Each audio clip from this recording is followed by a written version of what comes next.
Somos el Centro de Ministerio para las Naciones, Reyes y Sacerdotes, desde Puerto Ordaz, en el estado Bolívar, en Venezuela. Quien les habla, el apóstol Ubardo Pinto Díaz.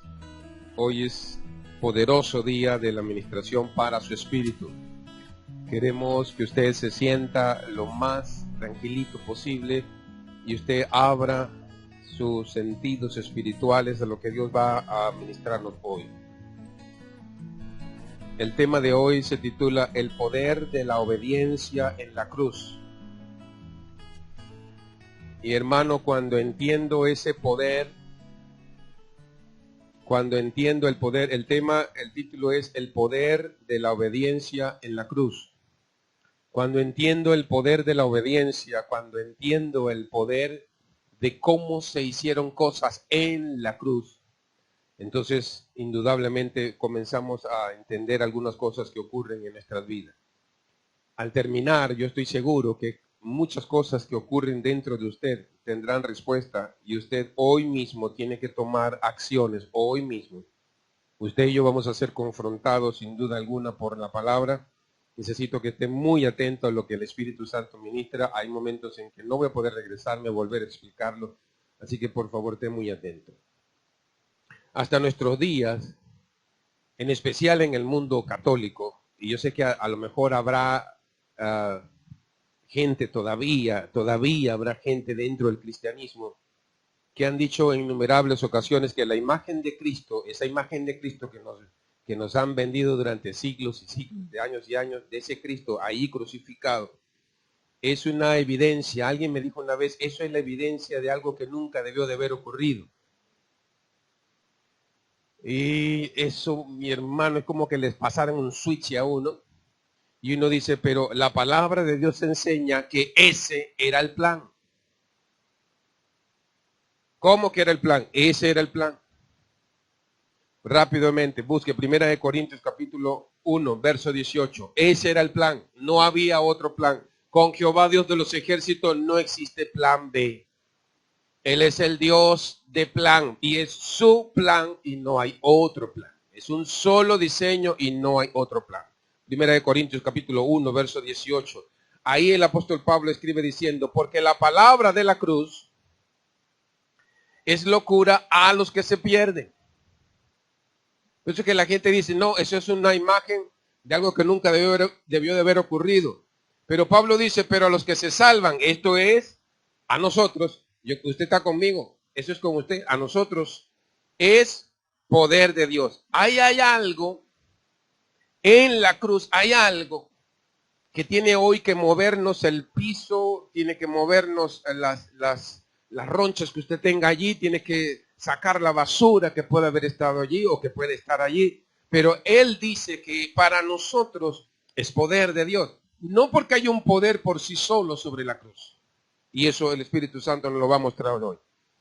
Y entonces dice Pablo, verso 19, 1 Corintios, capítulo 1, verso 19. Pues está escrito, destruiré la sabiduría de los sabios y desecharé el entendimiento de los entendidos. Hermano, morir en la cruz era la vía.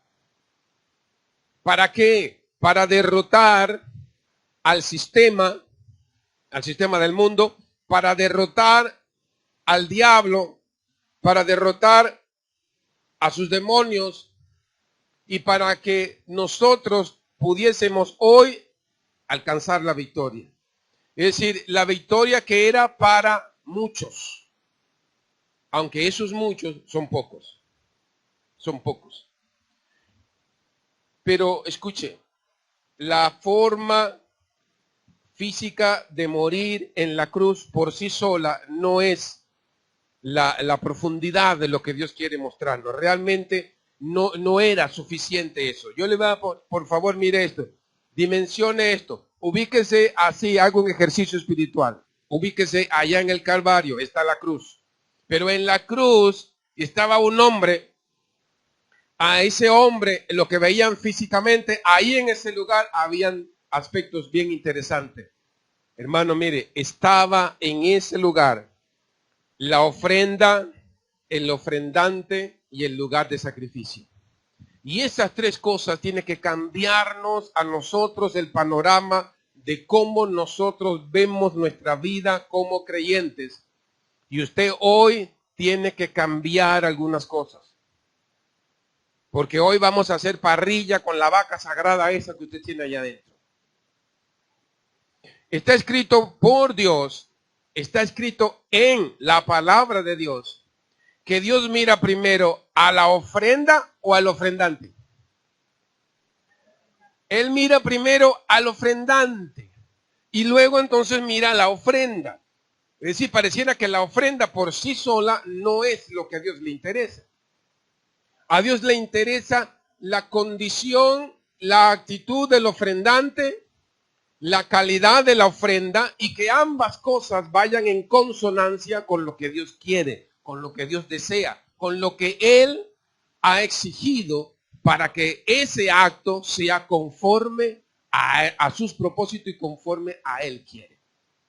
Usted no va a ir a ofrendar a cualquier lugar y usted va a hacer un sacrificio en cualquier lugar. En aquel tiempo Dios tenía unos lugares bien específicos. Por favor, vaya a Génesis capítulo 4, verso 4. Quiero leerles esto. Y Abel trajo también a los primogénitos de sus ovejas, de los más gordos de ella. Fíjense que trajo lo mejor, la mejor ofrenda. Y está escrito, y miró Jehová con agrado a Abel y a su ofrenda. Y el verso 5 de Génesis 4. Génesis capítulo 4, verso 5. Y dice, pero no miró con agrado a Caín y a la ofrenda suya. Porque ahí hay algo bien importante. Una vez que usted armoniza los dos elementos que le he mencionado, el ofrendante y la ofrenda, y la lleva al lugar correcto donde Dios quiere recibir eso, entonces, hermano, hay unos elementos que usted no se le debe olvidar porque más adelante lo vamos a hablar. Escúcheme, tiene que preguntárselo ya ahora mismo. Lo siguiente punto es cómo, el cuándo y en dónde se realizará el sacrificio de esa ofrenda para que ella cumpla con las exigencias que Dios quiere en aquel tiempo con Jesús, pero hoy con nosotros. Sabemos que Dios quiere hoy por hoy sacrificios vivos, dignos de personas que hemos nacido de nuevo. Pero mire esto interesante. Nos vamos otra vez a la imagen espiritual en ese instante, en ese momento en la cruz. Porque quiero ver algo. Dios preparó todo para que Jesús llegara hasta la cruz. Pero la cruz no es el lugar donde realmente el enemigo fue derrotado. El enemigo fue derrotado en otro lugar. La cruz fue el lugar donde se hizo la firma.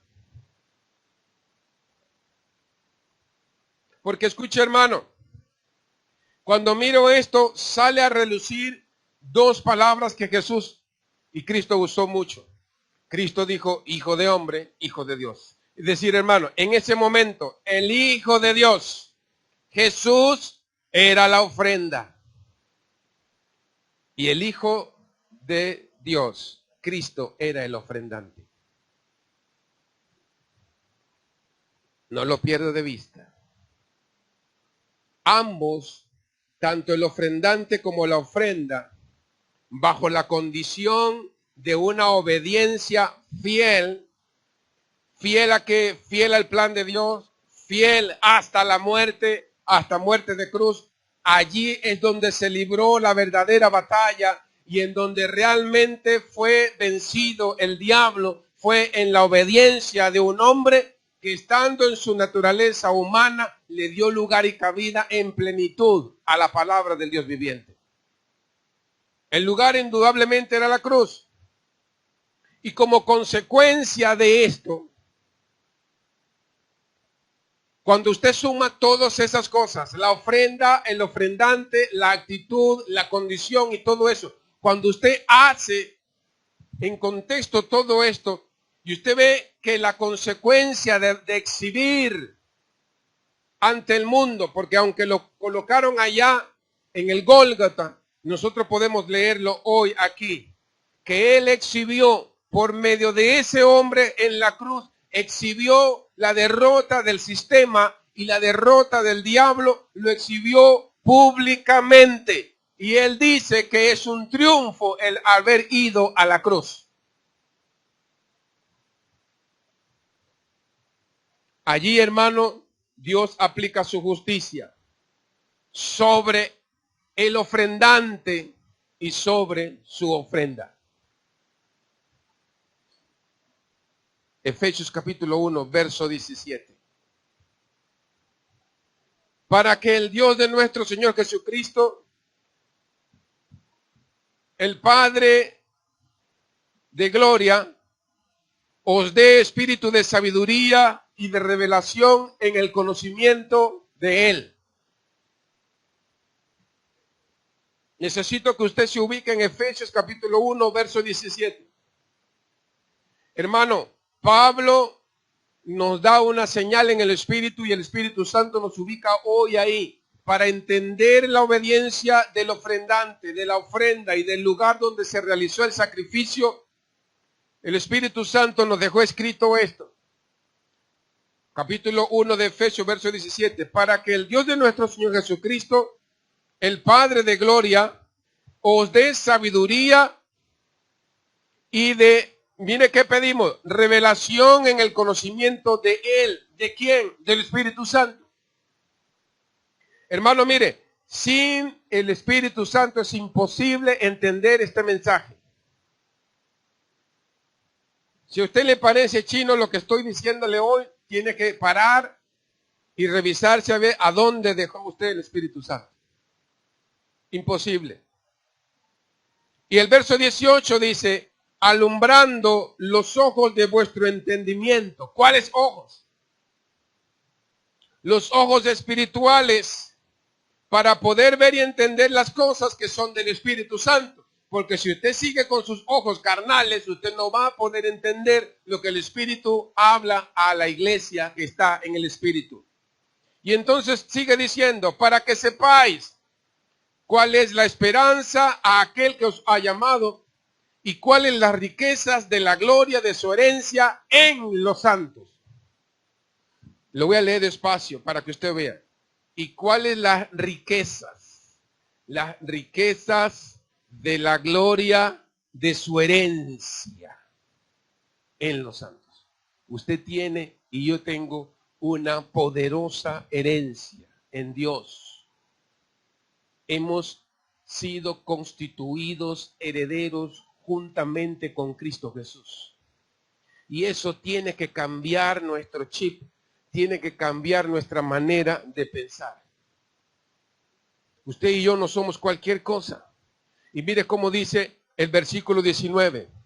Y cuál la supereminente grandeza de su poder para con nosotros los que creemos.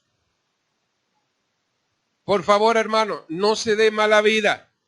Hermano, no se dé mala vida. Esta revelación en el Espíritu solamente es para ¿quiénes? Para los que creemos. ¿Para los que creemos en quién? No en cualquier Cristo, sino en el Cristo resucitado. No se dé mala vida, sino si usted no ha nacido de nuevo, usted no va a poder entenderlo. Y escuche, dice el apóstol Pablo, según la operación del poder de su fuerza, la cual operó en Cristo. Y lo voy a leer despacio. Resucitándole de los muertos y sentándole a la diestra en los lugares celestiales. Hermano, vaya posicionándose a donde nos está llevando y profundizando el Espíritu Santo. ¿Dónde está usted parado ahora en este mismo instante? ¿A dónde Dios realmente nos ha llevado a nosotros en este mismo instante? Hasta el día de hoy. ¿Dónde estamos? ¿Quién realmente somos? ¿Quién es usted en el Señor? Aquí observamos, hermanos, que para llegar a este nivel tan alto, porque nos dice allí que nos posiciona en lugares celestiales con Cristo, y para mí sería lo correcto, en Cristo, Estamos en un lugar muy alto, pero para llegar hasta allá era necesario que la ofrenda y el ofrendante pasaran por el juicio, pasaran por la sentencia y pasasen por todas esas etapas, hermano, en donde se hizo justicia divina sobre el ofrendante. La justicia de Dios fue sobre el ofrendante, porque Pablo dice allí que la fuerza del poder de Dios operó en Cristo. No dice que operó en Jesús. Y lo saca, dice allí, lo levantó y lo puso en los lugares celestiales con Cristo. En consecuencia, hermano, se le concede a Cristo Jesús poder, gobierno, autoridad y señorío. Y él, a quien se le concede justicia, poder, autoridad y señorío, él está sentado a la diestra de Dios Padre. Y escucha, hermano, usted y yo estamos sentados con él en el mismo lugar. El diablo no quiere que usted entienda que usted y yo somos gente de autoridad, de poder y de gobierno. Esta reunión de hoy es una autoridad establecida por el Padre y lo que estamos viendo aquí hoy es una reunión de gobierno en los lugares celestiales en Cristo.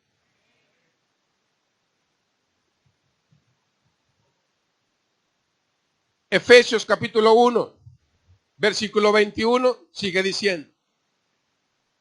Mire esto.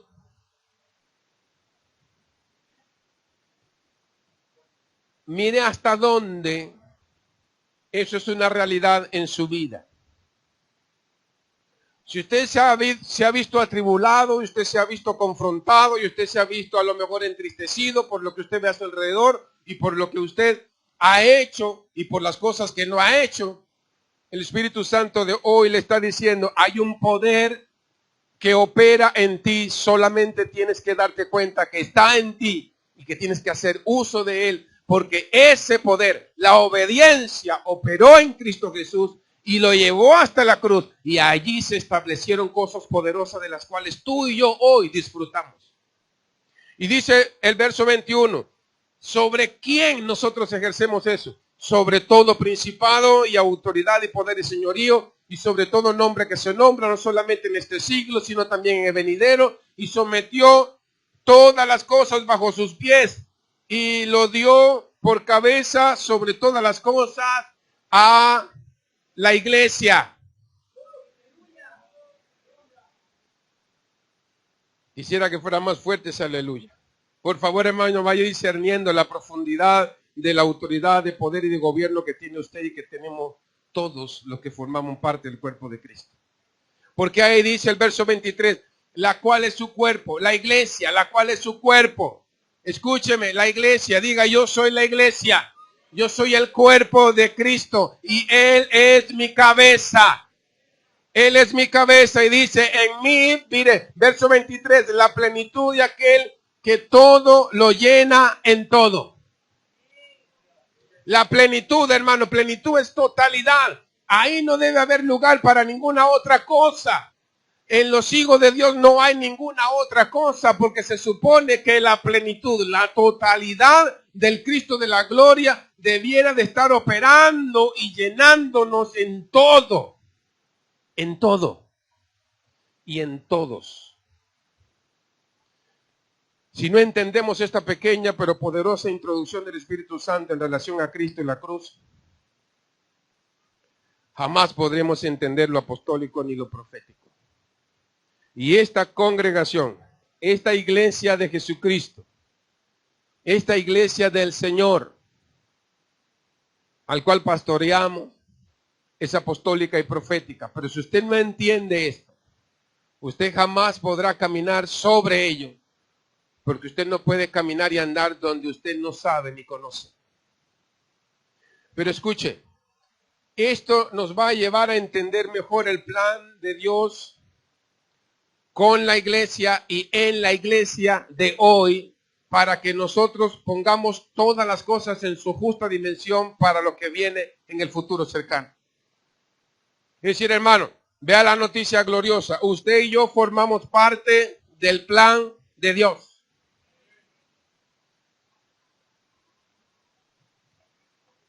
Entendamos una vez por todas el asunto con los apóstoles.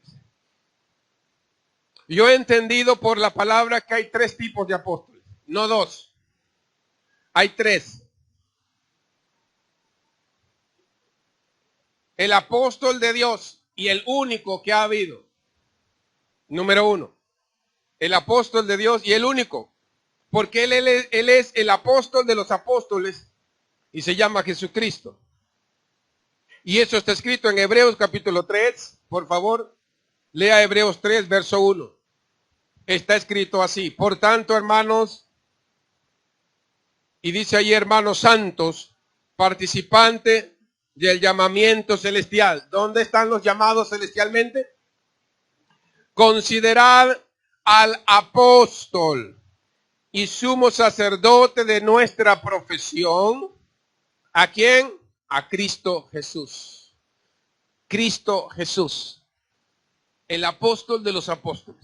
Acuérdense, hermano, la palabra apóstol viene de apostolo, que se deriva también del verbo apostelos, que significa despachar o enviar. Y él fue enviado con un propósito específico, con un propósito divino. Tenía una misión específica. ¿Cuál era la misión? Mostrar al Padre. ¿Y lo hizo o no lo hizo? Mostrar al Padre creyente, mostrar al Padre al mundo, dar los fundamentos del reino desde la perspectiva de cómo Jesús lo hizo presente en sus demás apóstoles y establecer el acto de redención de manera general, esas 3 cosas. Número 2, están los apóstoles del Cordero. Vaya buscando Apocalipsis 21, 14. ¿Quiénes fueron ellos? Los apóstoles del Cordero. Fueron todos aquellos que Cristo Jesús escogió en vida. En vida. Ellos establecieron el resto del orden fundacional doctrinal del reino. ¿Quiénes? Bueno, particularmente Pedro, Juan, Marcos, Lucas, Santiago, entre otros.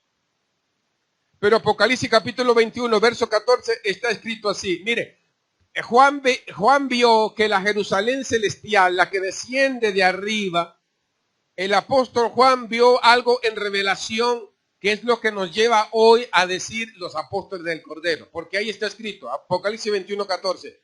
Y el muro de la ciudad tenía 12 cimientos, es decir, 12 columnas. Y sobre ellos los 12 nombres de los 12 apóstoles del Cordero. ¿Por qué se le llama del Cordero? Porque está escrito, ¿se acuerdan esta frase? He aquí el Cordero de Dios que quita el pecado del mundo. Fue el Cordero inmolado, el que fue llevado a la cruz. Esos son los apóstoles del Cordero. Pero luego que Él muere y resucita y asciende, ocurre algo bien importante. Y esta es la tercera clase de apóstoles. Los apóstoles de la ascensión.